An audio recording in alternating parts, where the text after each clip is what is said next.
If you're really serious about living a great life, I would recommend you have more kids. It's very interesting because if you ask a lot of people nowadays, you say, oh, let's say you take a 20-year-old or a 25-year-old, even some 30-year-olds, how many kids do you want to have? Do you want to have kids? It's actually kind of shocking because most people say they don't want to have kids.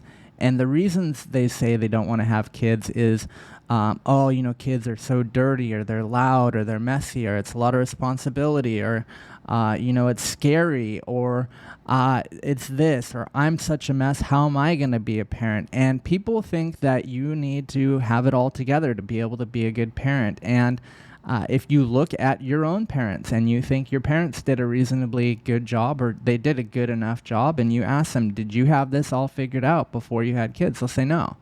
In fact, most people weren't even ready to have kids. They found out, they were like, oh crap, I'm pregnant, I'm going to have kids. And if you're really serious about having a good life, you kind of need to be surrounded by good people, right? It's like that saying, you are the average of the 5 people you spend the most time around. Well, if you look at kids, how are kids? What are kids like? And if you sit around, maybe you're at, a family's house or friend's house, somebody, who has kids, and you watch and you really pay attention, kids are, first of all, satisfied and happy with basically nothing. Like if you just tell some kids, like, go out in the backyard and there's nothing in the backyard, 10 minutes later, they found 50 different things to do with the dirt and the grass. They're taking the grass out and putting it between their fingers and they're making it into a whistle. Or they're pulling the grass out and they're building a little hut for all of the ants. Or they're taking the mud and they're making little mud castles out of it. Or they're throwing the mud at each other. They're throwing the mud in the sky. Or they're smearing mud all over themselves. Kids are, first of all, very imaginative in the sense that they could just come up with anything with nothing, literally nothing. Put them in a backyard with dirt and grass. They'll figure out a bunch of different things. They'll play tag. They'll do somersaults. They'll jump up and down. They'll pretend that they're living in a fairy tale. They'll come up with the most creative things. And they have fun all the time for no reason at all. I was visiting some family recently, and they have 3 little Pomeranians, and one of the Pomeranians is very calm. You flip it over, and it'll just lay there like this. It's kind of a dumb dog because it's like it does nothing. And one of the other Pomeranians is very active. It loves running around and barking and chasing and getting the ball and all that stuff. And then the other one is... it's like really gentle and kind of stupid. And it looks kind of stupid. It just looks like it's half-eyed open, like it smoked some weed and it's just happy to be part of the party. It's just happy to have been invited. And there was 5 little kids, and then there was probably 10 of us sitting outside just talking about life and stuff. And it was New Year's Eve.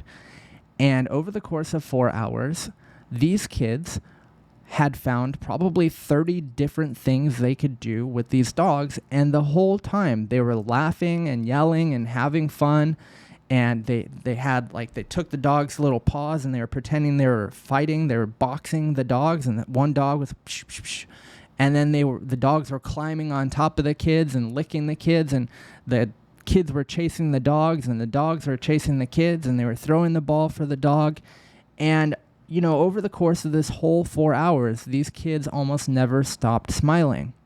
Now, if you compare that to over the course of these 4 hours, how many times the adults at that table smiled talking about life and the challenges of it and all this other bullshit, it's like shocking how bad it was. Like, and it begs the question, which is, aren't we doing something wrong if we're significantly less happy at 25 years old than we were when we were 5 years old? It seems as if we're going in the wrong direction if that's where we're at after 20 years of living in the world. You should be happier. You shouldn't be less happy. You should be more imaginative, not less imaginative. And one of the things that I find is these kinds of adults, these people who rarely smile, um, these people who take jobs that they don't like because it's a safe job instead of going for what they really want in life. I find that a lot of these kinds of people are the kinds of people who say, oh, I just don't want to have kids because they're messy. I mean, look at them. They're running all over the place. They're loud, blah, blah, blah. And it's like all they see is the negative in life, first of all. But secondly, they only see the negatives of having kids. And they see it as like, well, things should be orderly and they should be calm and children should just sit and behave. And it's interesting because, watching these two different groups of people, it was very obvious that the kids had it right and the adults didn't. And, that isn't to say that kids can't be little assholes. Sometimes kids aren't that great. Sometimes they're kind of a pain in the ass and they do bad things. Like they know that they're doing something wrong and they do it anyways. That doesn't change the fact that if you want to be happy and you're living by this rule of being the average of the 5 people you're around the most, what of those two groups do you feel like would lead to a happier life? The 5 little kids running around, laughing their asses off, having a great time for hours on end with nothing but a couple of dogs and a ball, or the 10 adults sitting at the table talking very seriously about the jobs that they're taking and the things that they're doing that they don't like because it's safe. And it's pretty obvious that being around little kids, having kids, is going to lead to a happier life. It's pretty obvious that hanging out with people who just sit around and say, oh, being happy is asking a lot out of a job. I just need something so I can pay these bills. And, I think a lot of people nowadays have this so backwards, and a lot of young people especially, and part of it is because there's this weird narrative in the world that we're destroying the planet, and that because we're destroying the planet, we shouldn't have kids, and because kids are a lot of work and they take away from me being successful, that I shouldn't have kids. And so there's all these anti-having kids narratives going on, especially in America. And it's causing people to think that if you have kids, there's significantly more negatives than there are positives. And it couldn't be further from the truth. When you are getting older as an adult, yes, is it hard to have kids? Absolutely. Being a great parent is probably one of the most honorable roles because of the fact that it's one of the most complicated things you can do. You have to be able to provide food, safety, shelter, water. You have to be able to be a role model. You have to be able to prepare your kids for the real world. You have to be able to teach them what they need to know to build great relationships with other people. You have to be able to set boundaries. You also have to be able to do all of that while still allowing them to be their own person and not being an oppressive asshole. So, yes, having kids is complicated. It is, challenging. It is going to require some thinking. It's going to require some of you doing things you don't want to do when you don't want to do them, to make sure that somebody else's life is taken care of. But the thing to remember is you're going to be doing that anyways, and the rewards far outweigh the minor inconveniences. Yes, is it a pain in the ass to have to make more money? Of course it's a pain in the ass to make more money. It's going to require more work. It's going to require you to be more skillful. It's going to require you to be worth paying more money, meaning that you have a skill set that's worth more than what you might have currently. Is it a pain in the ass to have to take care of a baby? Yeah. They wake up like every 3 hours and they're hungry and they poop and they puke and then they go back to sleep for 3 hours and then they wake up again. And the same process happens over and over and over again for like 2 years. That's pretty hard. But the benefits of having kids is that you are surrounded by people who are infinitely happier than you're going to be around anywhere else in life. There are no adults almost. It's like so few that it's basically 0% of adults that are as happy as kids. There are almost 0%, it's so low that it's basically 0% of adults that are as creative as kids are. Kids will do some of the weirdest stuff. They'll do some of the funniest stuff. They'll come up with some of the most interesting and weird ideas. 99% of what kids say and do is kind of just like totally useless. There's no practicality to it all, like at all. But it's interesting. It adds color to life. It makes your life interesting instead of just being surrounded by people who are like, oh, I just have to pay these bills. And, you know, did you watch this TV show? Like, did you see what this guy said on social media? You know, kids don't care about any of that stuff. They're having a good time. And if you raise them right, they'll be there. And it's like you're growing your own friend for life. And I wouldn't say this, I wouldn't take this too literally. You are not trying to be, when your child is a child, you should not try to be your child's friend. You are a parent. There's a very specific set of responsibilities that come with a parent. Being their friend is not one of them. There's a lot of things that if you don't do it right, nobody else is going to do it for them. They're relying upon you to provide the structure they need. That doesn't mean you have to be boring as a parent. It doesn't mean you have to be rigid like a corpse. But if you parent your children right, when they are adults, they will be some of the best friends you can have. They will be some of the best people you get to talk to because, first of all, you'll have done a good job and they'll be appreciative of that. And they'll always look back on being a kid as a time when they learned a lot and they became good people and they you did a good job. But it sets you up to that, when things are hard, you have a group of people around you that you can depend on, that are going to be there for you because they love you and they trust you and they believe in you. They'll also be there for the good times. And I can tell you, as somebody who's had a lot of good times and who's also had a lot of bad times, having a very small group of really loving people who genuinely care about you, having a very small group like that around you during the hard times makes the hard times easier. And having them around during the good times makes the good times infinitely better. And so if you're trying to live a really happy, joyful, fulfilling life where every day is an adventure, you wake up and every day is exciting and you're happy because you're surrounded by happy people, you should have kids.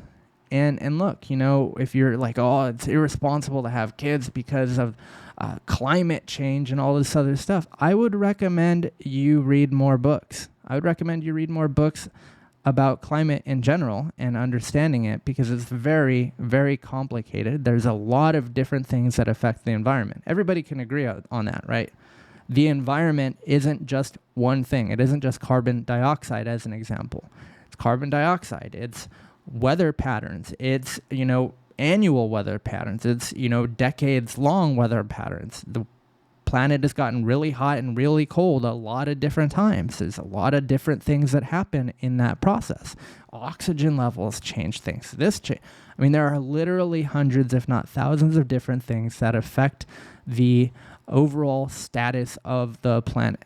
So if you're worried about the climate and you're like, oh, if I have too many kids, then I'm going to pollute the world, I would recommend reading more, learn more about that, because nothing could be further from the truth. There's nothing about having kids that makes the world a worse place unless you're a piece of shit and you raise piece of shit children.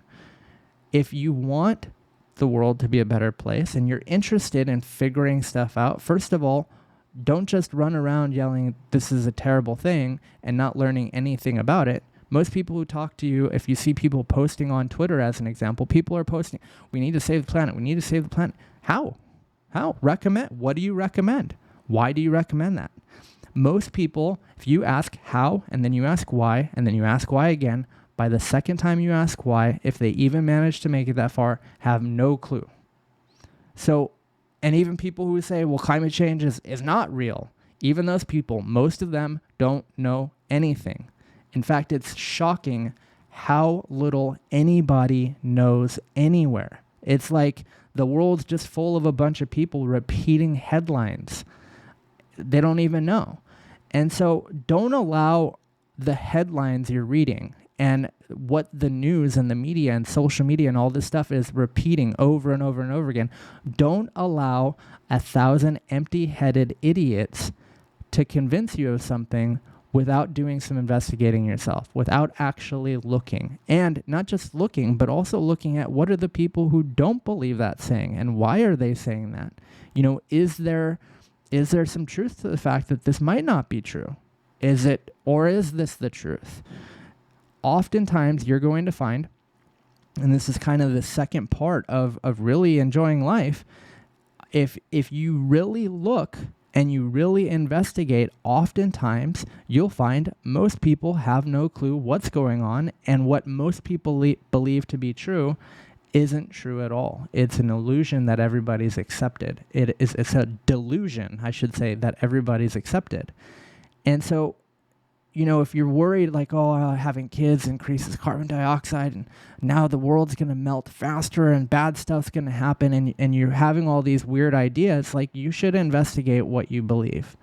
And what everybody finds when they do this, if they do it long enough and they do it with enough seriousness, is that most of what most people believe is bullshit. Most of it isn't true. Most people live in a very carefully constructed delusion that everybody kind of just repeats with no idea as to the validity of it. They might see one statistic. There's a great book. You should read this book. It's called How to Lie with Statistics.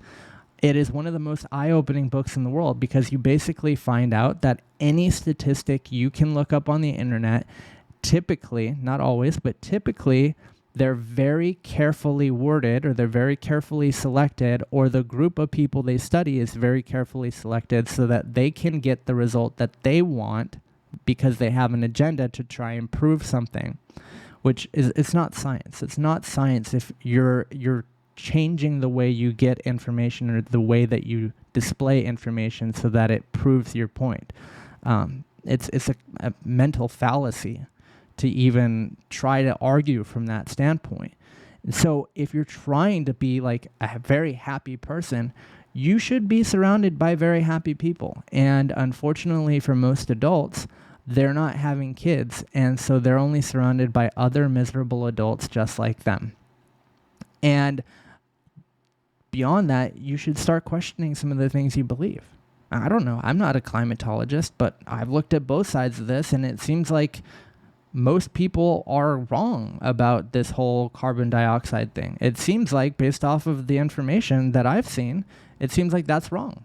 And I'm somebody who believes in doing the right thing by the planet. I mean, we got to live here. You know, it makes sense. I believe in that. I think it's worth, being intelligent about how we use the resources that we have. But the problem is most people think being intelligent means that we don't have kids anymore, that human beings wipe ourselves off of the planet because we're a virus. And I don't think there's anything I've ever heard that is so dangerous, but also so wrong. Human beings are amazing. Look at what we've done. It's incredible. Just go online, just Google top 100 most amazing things and just read.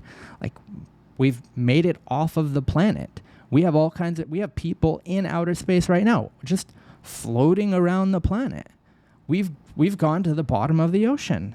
We've done all kinds of cool stuff, and to just only see the negatives, you can basically guess what your life is going to end up like based off of how you respond when people ask you about things. If I ask you, do you want to have kids? And you say no, and I say why? And you say, well, they're a lot of work, and they're this, and they're this, and they're this, and they're this, blah, blah, blah. They're noisy, they're messy, they don't always listen to you, they're running around, they're messing with the dog, they're putting dirt on the stuff, blah, blah, blah.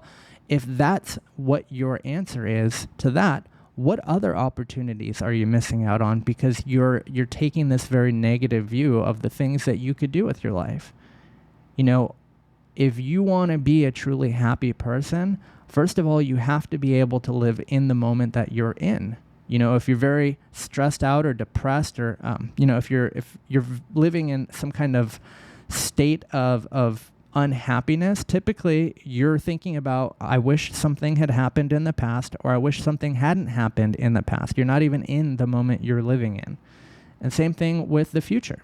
If you're very anxious, you're stressed out, you know, you're living in the future. You're not living in the present. And you might say, well, what if somebody pulls a knife on me? Shouldn't I be scared?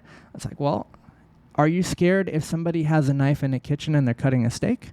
No. The context is that they're pulling a knife out with the intention to stab you, and you are already living in the future that you've been stabbed by this person. That's where the fear is coming from. And so if you're trying to, again, be a happy person, be joyful, be fulfilled, like live a life that you're like, man, I'm glad to wake up. I have an alarm on my phone. It says, thank God you woke up today. So when my alarm goes off on my phone, the first thing I see before I even go to the bathroom, the first thing I see is, thank God for waking you up again. And that's what I do. I'm awesome. Here I am again. It's a new day. It's a new opportunity that I don't know what's going to happen. You know, I can guess, but I'd rather just see what happens. You know, plan out my day, and I don't even know. I'm like a dog chasing a car. I don't even know what to do. I'm just so excited.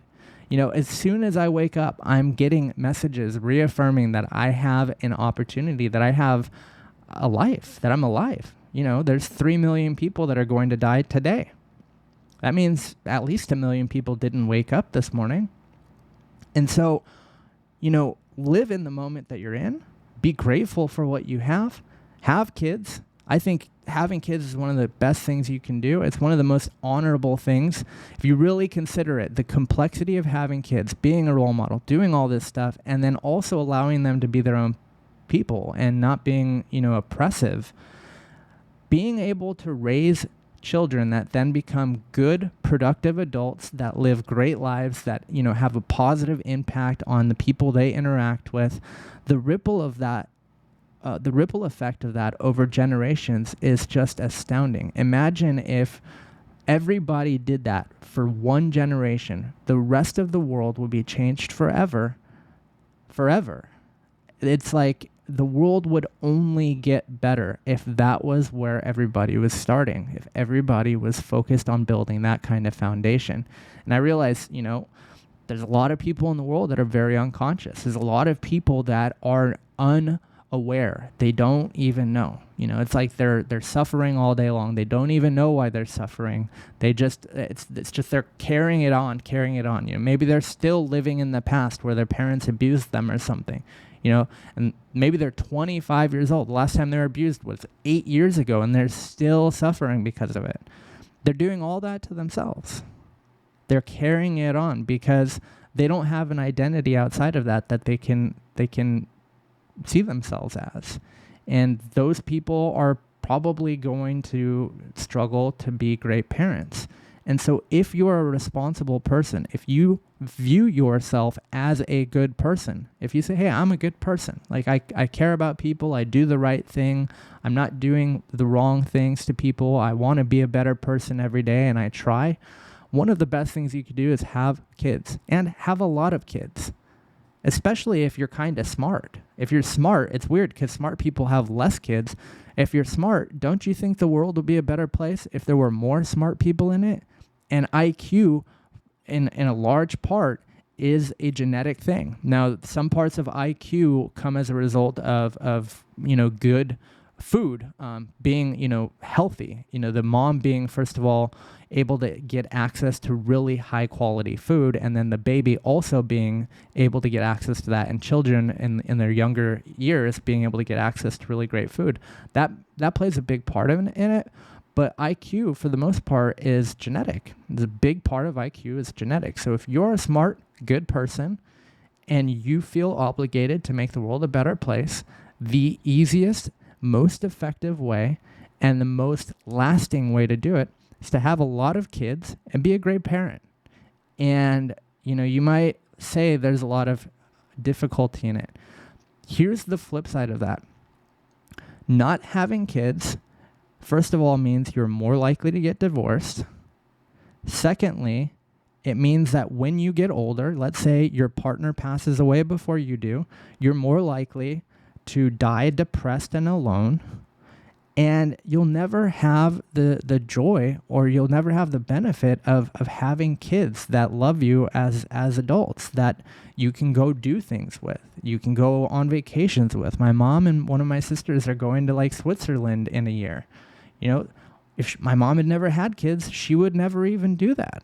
Maybe she would have never even left the United States. My mom's kind of like a home person. She doesn't want to always be going. So maybe she would have never even gone to do that. There's a lot of things that you could potentially be missing out on, and you're headed for a life of higher levels of depression, higher levels of loneliness, and higher risk as a result of heart attack, stroke, diabetes, alcoholism, like all of the things you don't want, you get higher chances of having by not having a stable family. There's a great book by Malcolm Gladwell called Outliers, and one of the things that he talks about in this book, he talks about the fact that there was this very close-knit community of Italians in the 1900s that they studied because the life expectancy was significantly higher than the rest of the U.S. population, and they were trying to figure out what it was because it was higher regardless of the rate of smoking or drinking or the kinds of diet that people had in this community. So they said, okay, these people smoke, they drink, they eat a lot of pasta and sausages and all these other things. Like, they don't necessarily have what we think is like the healthy diet. Why is it that these people live so much longer? And what they found was the two factors that influenced these people having a longer life expectancy with fewer illnesses was that these people were very social. They lived close to each other. They stayed close to their families, and they spent time on a regular basis being with each other, like socially. Every single day, almost everybody in this town would take an hour or two off in the middle of the afternoon to have lunch and just hang out and talk. They'd eat, they'd have a cup of coffee. If they smoked, they'd have a cigar, cigarettes, or whatever. If they drank, they might even have a couple glasses of wine. And then the rest of the afternoon, they'd finish their work and they'd go home and they'd do the same. They'd spend a lot of time with their family at the end of the day. And so they found that two of the biggest influencers when it came to longevity, meaning how long you live your life, one of them was happiness, and the other was having great social relationships. And so if you look at just that one study is a great example, but this has been done multiple times. They found this is true all over the world. One of the easiest ways to be happier, be around happy people. So if you get the relationships part of this thing right, the happiness kind of just follows. And if you are the sum of the 5 people you spend the most time with, you are going to be happier if you're around more happy people. And just look. The next time you're with friends or family that have kids, or if you have your own kids, just spend some time. Invite some friends over and have your friends all hanging out, and then let your kids do whatever they want to do, and watch the kids and then watch the adults. Watch the kids, watch the adults, and look at what they do. The kids are having a great time with nothing. They don't need anything. And then maybe your friends are saying, yeah, I really want to buy this car. And they're always like, I want more because I can't be happy until I have this car, or this house, or this marriage, or this thing, or this thing, or this thing. And it's like, I think kids have this stuff already figured out. It's just that we all get ass backwards because of all this marketing and news and social media, all this other garbage. It's very simple. Just look at what kids do. Look at how they live and how happy they are living that way. And I would recommend that you invest a reasonable amount of time into doing this until you kind of unbrainwash yourself and see, like, wow, life is way cooler, way more fun, way more of an adventure with kids than it is if I were to just be single, pursue a career, just become a success. What good is it to be a success if you don't have anyone to share it with? What good is it to be a success if you're partying by yourself? That phrase, it's lonely at the top, it's only lonely at the top if you're an idiot. If you're intelligent and you are striving to get to the top to be a success, what do you think the best way to get there is? With a good support system, with a good foundation. Where is your foundation? Your foundation is at home. It starts at home. Then it's in your office or in your business or whatever. So you're never going to be lonely at the top unless you're just an idiot. If you really do this right, you can have a great life. And I think for almost everybody in the world, like 99% of people should be having kids. There's maybe 1% of people who either they're just absolute scoundrels, like they're like Hitler, or they are literally just like they just shouldn't have kids because they're not capable of having kids, right? And they really don't want kids because whatever reasons. But 99% of people should have kids, and I think you guys should have a lot. You should have 3, 4, 5, 6, 7, 8 kids. I think Elon Musk has like 5 or 6 now. I'm sure he'll probably have more. I mean, if one of the smartest guys in the world is having a lot of kids, isn't that kind of a sign that it's a good idea to have a lot of kids? If one of the smartest people in the world is doing it, that's kind of a simple way of saying, maybe that's a good idea.